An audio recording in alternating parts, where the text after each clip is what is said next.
di materi terkait learning dalam kecerdasan artifisial, di mana nanti di dalam materi ini terdapat beberapa sub pokok materi. Yang pertama, ini nanti kita akan mempelajari terkait apa sih definisi dari learning. Kemudian kita masuk di materi metode pembelajaran dalam artificial intelligence, bagaimana metode proses learning di dalam artificial intelligence kita belajar nanti di sini. Kemudian kita masuk nanti di materi terkait algoritma learning. Ini nanti akan saya perkenalkan beberapa algoritma learning yang biasa digunakan dalam kecerdasan artifisial. Di sini ada kata learning. Learning di sini berarti pembelajaran didapat melalui sebuah proses. Proses apa? Tentunya ada pengalaman di situ. Kemudian guna pengalaman itu untuk apa? Tentu untuk melakukan tugas. Di mana tugas-tugas ini melalui pengalaman yang didapat, dia mampu meningkatkan performa. Kalau disimbolkan di sini ada simbol E ya yang berarti experience atau pengalaman. Kemudian T ini sebagai class of task atau tugas yang diselesaikan. Kemudian P di sini sebagai performance atau performa dari hasil yang didapatkan. Oke, diingat ya, ETP. Kita masuk di dalam contoh kasus.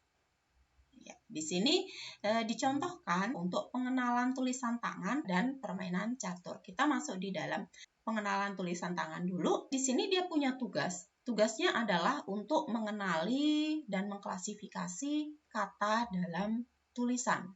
Kemudian performa, apa sih yang ingin ditingkatkan di sini? Dia ingin melakukan peningkatan persentase kata yang berhasil diklasifikasi dari tugas yang diberikan di sini. Kemudian pengalamannya apa? Berarti dia bisa mendata tulisan tangan sesuai dengan kelas masing-masing. Dari tugas yang diberikan untuk meningkatkan performanya, tentu nanti ada pengalaman yang dilakukan. Pengalamannya apa? Melakukan klasifikasi terhadap tulisan berdasarkan kelasnya masing-masing. Ya, jadi 3 hal ini di dalam learning itu dilakukan, bahwa ada sebuah tugas di mana nanti performanya yang ingin dilakukan apa dan hasilnya. Nah, ini contoh yang pertama. Kalau teman-teman lihat lagi ya di contoh kedua, bahwa di sini contohnya adalah permainan catur ya.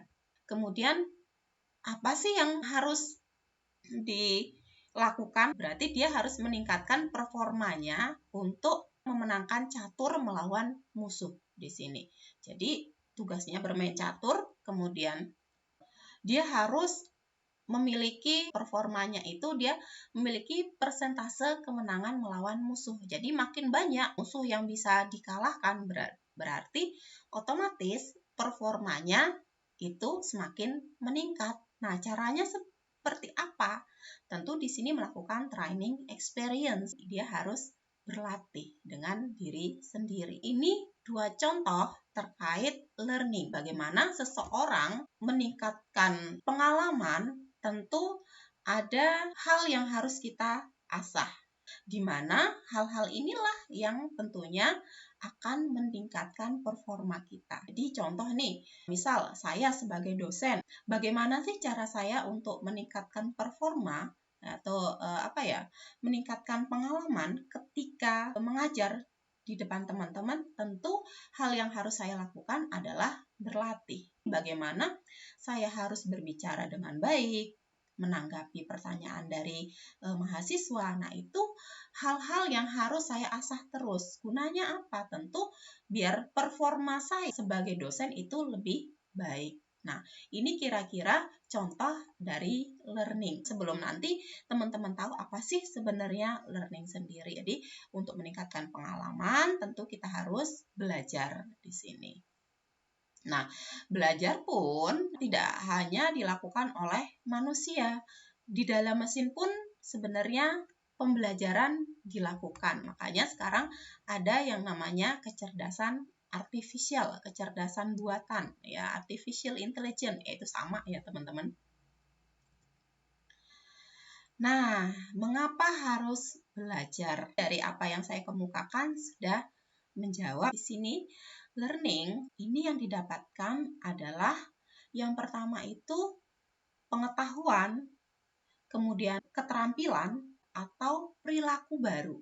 Ini yang kita dapatkan. Tadi saya contohkan diri saya sebagai dosen. Saya belajar dulu di awal menjadi dosen, saya belum tentu bakal bisa menjelaskan materi ke mahasiswa.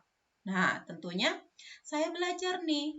Yang saya dapat adalah sebuah pengetahuan, kemudian keterampilan bagaimana saya menyampaikan materi ke mahasiswa. Kemudian perilaku, bagaimana saya memiliki attitude, kemudian bagaimana gestur tubuh ketika menjelaskan materi ke mahasiswa. Nah, inilah proses learning yang didapat, baik berupa pengetahuan, keterampilan, maupun perilaku baru. Sumbernya dari mana? Tentu dari pengalaman, kemudian bisa jadi nih dari data, atau bisa dapat dari interaksi dengan lingkungan. Jadi belajar itu tidak hanya melalui mungkin pengalaman. Teman-teman mendapatkan data, fakta itu bisa menjadi sumber di dalam belajar. Kemudian teman-teman berinteraksi dengan lingkungan, ini juga akan menjadi sumber dari learning sendiri. Tentunya akan balik lagi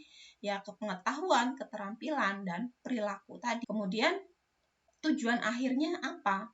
Tentunya yang diharapkan ini adalah untuk meningkatkan kinerja dari pengalaman atau data baru yang teman-teman peroleh dari lingkungan. Jadi kalau teman-teman di kampus untuk meningkatkan pengetahuan, keterampilan, kemudian perilaku yang baru, tentu teman-teman harus belajar di kampus. Melalui apa? Bisa jadi melalui praktik. Kemudian misalnya kerja proyek melalui data-data yang mungkin teman-teman lakukan, riset dan yang lainnya, atau melalui interaksi dengan orang di sekeliling teman-teman. Ini nanti bisa jadi keseluruhan ini menjadi sumber belajar. Tentunya untuk apa tadi? Balik lagi tujuannya adalah untuk meningkatkan kinerja. Jadi learning, kalau kita di sini kinerja yang kita lakukan ini meningkatkan pengalaman, kemudian data baru yang diperoleh dari lingkungan. Makanya orang ya kalau makin banyak pengalamannya, kemudian makin banyak interaksinya dengan sekitar, kemudian data-data yang didapatkan banyak, maka bisa jadi proses belajarnya itu dia mendapatkan hasil yang lebih baik di sini. Namun, di dalam proses belajar, tidak semua kemungkinan situasi itu bisa didefinisikan. Bisa jadi nih, hasil pembelajarannya itu tidak sesuai dengan situasi yang diinginkan. Kemudian, ada hal-hal tertentu terkadang tidak bisa kita antisipasi. Contoh, misal, teman-teman ketika belajar di kampus, ternyata terdapat nih perubahan di dalam misalnya jadwal. Nah, bisa jadi bentrok jadwalnya dan yang lain. Nah, hal-hal itu, perubahan-perubahan itu terkadang tidak bisa diantisipasi. Kemudian selain itu ada beberapa tugas sulit dibuat aturannya. Ya, ini juga terkadang yang menghambat proses learning, bahwa tidak semua hal ini bisa dipelajari secara gampang. Ada hal-hal tertentu yang memang menjadi kendala di sini. Di sini ada beberapa faktor.